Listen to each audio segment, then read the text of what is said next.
and the main task is to protect and safeguard the character of the Republic of India as ordained by our Constitution. And in that task, we call upon the electorate, number one, to defeat the BJP and its allies. Number two, to increase the strength of the CPIM and the left parties in the parliament. And number three, to ensure that an alternative secular government is formed at the center. So these are the slogans on the basis of which we are approaching the elections and the Indian electorate. And this is because we feel in the last 5 years, and particularly in the last 10 years, in this decade-long BJP government rule led by Mr. Narendra Modi, there has been a systematic effort to dismantle the foundational pillars of the Constitution of India. These four foundational pillars that are under assault are secular democracy, economic sovereignty, social justice, and federalism. Each one of these is being systematically assaulted and undermined. The need of the hour is to protect the Indian Constitution and to safeguard the character of our republic. The same period has also seen the complete misuse of the state apparatus, its levers of power, and the targeting of the opposition, and the building up of what we call the communal or corporate Hindutva nexus. The corporate Hindutva nexus is actually controlling the country, and through the process there is a mega loot of India's national assets, mega corruption, and legalization of political corruption that has been made possible through the electoral bonds. That's only one example.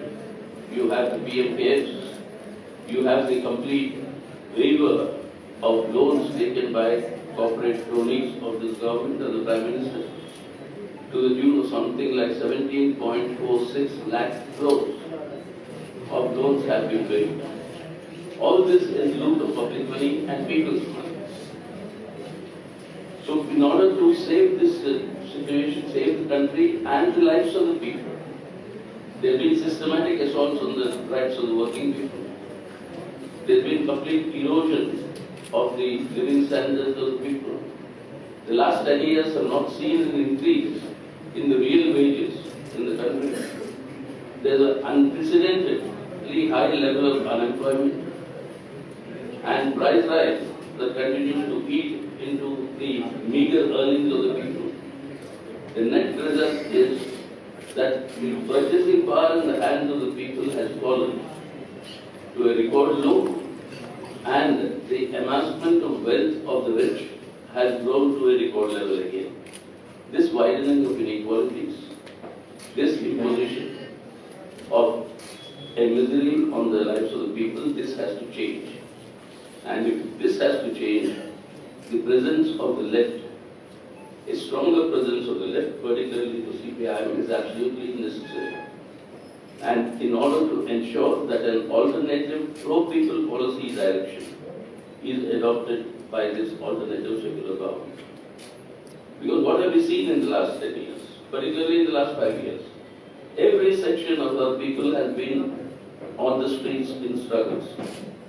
We've seen the historic Kisan agitation and the movement, which is the only thing that forced Narendra Modi to withdraw bills that they had passed in the parliament. All the agri laws had to be withdrawn, repealed. The big strikes of the working class and the action are actually protesting and opposing the manner in which the privatization, large-scale privatization was taking place. The women, the students, the youth, they're all on the streets demanding better livelihood and demanding their fundamental constitutionally guaranteed rights. So in this situation, the presence of the left is very critical in the parliament. While the importance of the left and the CPIM lies in the fact that irrespective of the parliamentary strength, we set the agenda before the country. Whether it is the Kisan struggles, whether it is the working class struggles, whether the struggles of the youth, students, women, etc., or the various other sections. But this has to translate into alternative policies. And that is only possible with the pressure that the left will exert in the parliament. So I appeal to increase the strength of the CPIM and the left in the parliament and to stop this loot of our national assets and to end the most corrupt government independent of India has ever known, and to ensure that the Constitution of India prevails and the central agencies and officers are not misused to target the opposition and its leaders and thereby undermine democracy in our country. So with these objectives in mind, this manifesto contains essential points and demands that we have made, which is there in the summary which we have circulated to you. And in section 2 of the Constitution, we will have detailed demands that we would want the country and the government, the forthcoming government to implement in the interest of the country and the people.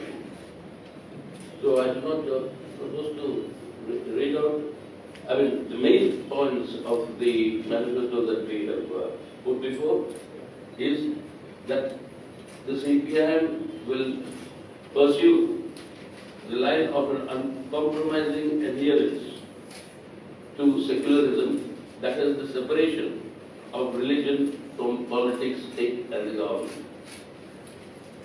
And we'll insist on having a law against hate speech and crimes, and we are committed to scrapping the Citizenship Amendment Act, the CAA. Further, we stand for scrapping of all draconian laws like the UAPA and the PMLA, and protect the autonomy of independent institutions and in defense of the democratic rights of the people. We are committed to protect India's economic sovereignty. The privatization of the public sector must be revisited and reversed. A tax on the super rich, along with a general wealth tax and an inheritance tax, must be legislated. Workers' rights reflected in the pro-worker laws must replace the 4 labor codes now. Food security depends on ensuring the security of the farmers, and the essential aspect of this is to give a legal guarantee for a minimum support price in accordance with the Swaminathan Commission's recommendations.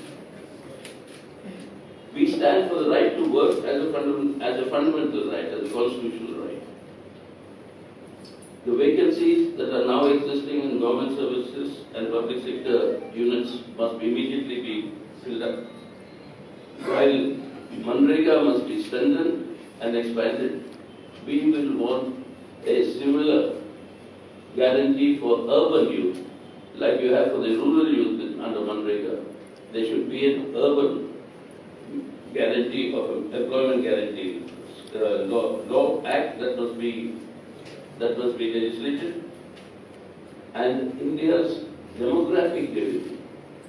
Today we are one of the youngest countries in the world, and the degree of unemployment in our educated graduate youth is nearly 42%. This is a whopping, complete destruction of the demographic dividend of India. This youth, which should have been an asset in building a better India, is now being destroyed and rendered directionless, which has serious consequences for our society and the future. This has to change. The universal right to education and privatization of higher education. We'll oppose that. And we would like at least 6% of our GDP to be earmarked for spending on education. And likewise, we would want the principle of federalism to be strengthened and the constitutional rights of the states, which have been thoroughly assaulted by the Modi government, that will have to be reversed, and at least 50% of all tax revenue collected by the center must be devolved to the states. Right now, the Finance Commission has talked of 42%, but in reality, it is not beyond 32%. It should be at least 50%. That is our demand. The reservations in the private sector must be legalized and enacted, and an OBC census must be conducted with the general census. That is long overdue.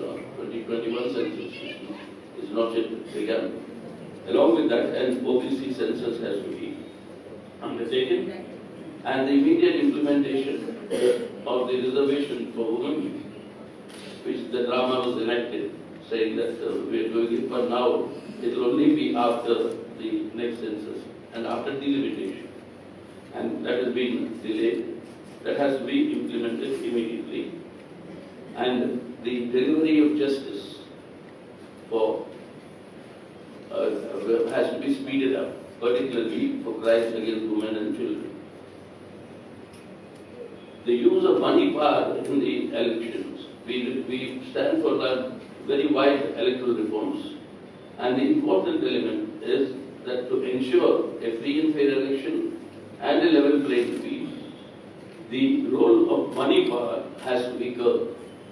And we have now seen, with all the information coming out and shocking exposures coming out through the electoral bond scheme and the manner in which central agencies were misused in order to collect money, extortion, the manner in which sweetheart deals were handed over and public assets handed over to private players in return for such donations to electoral bonds, and overall money laundering that has taken place, where companies have bought and donated electoral bonds multiple times of the profits that they have shown in their books. Where did this money come from?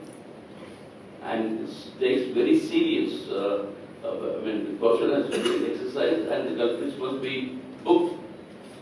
Where is this money coming from? And if it's foreign sources through which this money is being laundered through the electoral bonds, then it's a very, very serious matter that needs to be investigated. Electoral bonds information, all of it clearly falls under the PMLA. Why is the ED not moving? Or under Modi, is the ED only to target the opposition and the opposition leaders? The clear-cut case of money laundering you have here, with all the information provided, but the ED is just not moving on any one of these issues. So that clearly shows the character and orientation of this government. And we stand therefore for state funding of elections, like a system that works in many other countries, modern democracies like Germany, etc. So that sort of a system will have to be introduced, and wide-ranging consultations and wide-ranging electoral reforms are required. We stand for the immediate elections to the Assembly of Jammu and Kashmir. Last time Parliament elections took place, but they refused to hold the Assembly elections.